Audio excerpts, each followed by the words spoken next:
회전근개 파열은 단순한 부상이 아닙니다. 만약에 이 부위가 파열됐다면 여러분은 다양한 경로로 다양한 보상을 청구할 수가 있고요. 그래서 보험회사에 문제가 생겼다고 이거를 지레 포기하지 마시고,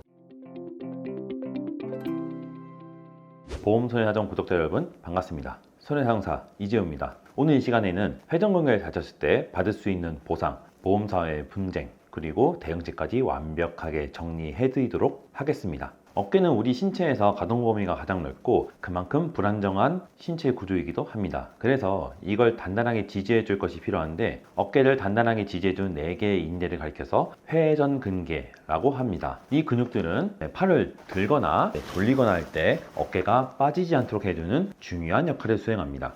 그렇다면 이런 회전근개는 어떻게 파열될까요? 크게는 3가지 원인으로 나눕니다. 첫 번째는 퇴행성 병변. 아무래도 어깨는 우리가 많이 쓰는 관절이기 때문에 이제 나이가 50이 넘어가면 퇴행성 병변으로 파열된 경우가 굉장히 많습니다. 그리고 두 번째, 교통사고나 낙상과 같은 외력에 의해서 파열되는 경우가 있고요. 마지막 세 번째는 중노동을 하거나 운동선수, 특히 야구선수처럼 공을 많이 던지는 직업에서 회전근개 파열이 빈번하게 발생합니다. 그럼 이렇게 회전근개가 파열되면 보상을 어디서 어떻게 받을 수 있을까요? 첫 번째, 교통사고를 당하거나 배상책임 사고가 발생했을 경우 내가 어깨 힘줄이 파열됨으로써 발생하는 노동력 상실에 대해서 숫자로 평가를 한 다음에 이것을 일시수고 환산하여 보상을 제대로 받을 수 있게 해줍니다. 두 번째, 내가 가입한 개인보험에서 상해 수술비라든지 혹은 상해 후유장애 보험금을 청구해서 수령할 수 있습니다. 그리고 마지막 세 번째, 내가 일하다가 다쳤다 혹은 중노동을 오랫동안 해서 어깨 힘줄이 파열됐다라고 한다면 산재를 신청해서 휴업급여와 장애급여를 신청해서 받아볼 수 있습니다.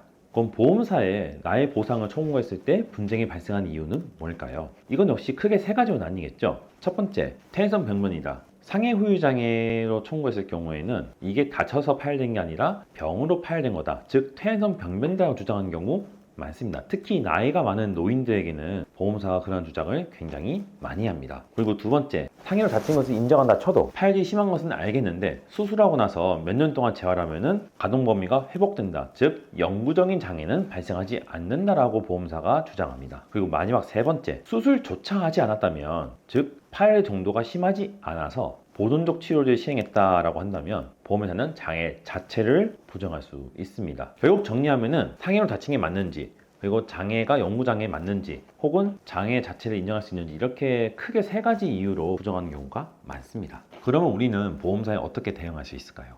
이건 역시 3가지로 나뉩니다. 첫 번째, 내가 다쳤음을 입증해라. 회전근개는 엑스레이를 찍었을 때는 파열 여부가 나오질 않습니다. MRI 찍어야 되는데요. 초반에 의사가 이제 별거 아니겠지 하고서 뭐 1주, 2주 넘어갈 수 있는데, 이게 한 달이 넘어가게 되면 내가 상해로 파열된 건지 질병으로 파열된 건지 구분하는 게 불가능해집니다. 외상의 흔적이 사라져요. 그렇기 때문에 다치고 나서 1, 2주가 됐는데도 어깨 통증이 굉장히 심하고 팔을 드는 게 제한적이다, 이런 상황이 계속되면은 의사에게 얘기하고 MRI 꼭 찍어보는 게 좋습니다. 외상의 증거를 남겨야 되거든요. 그리고 두 번째, 장애진단서를 발급해라. 장애진단서는 내가 어떻게 다쳤는지, 그래서 현재 상태는 어떤지, 정상 범위와 비교해서 제한이 얼마나 되어 있는지, 그리고 맥브라이드나 AMA 같은 기준을 내가 필요한 거에 따라서 명확히 기재를 해 주었는지, 이런 것들을 따지셔야 됩니다. 제출할 때 제대로 제출을 해야 된다는 이야기죠. 그리고 마지막, 의료자문에 단호히 대처하라. 무분별한 의료자문은 좀 지양하시고요.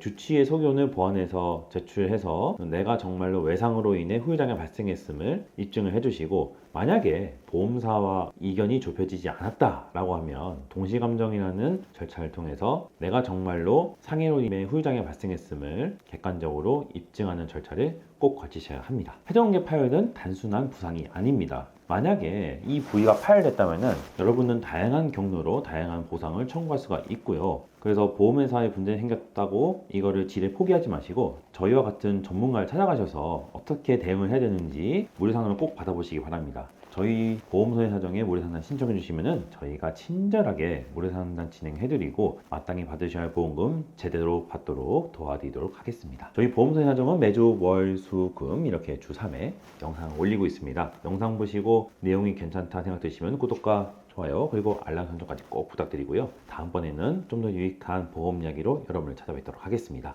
구독자 여러분 감사합니다.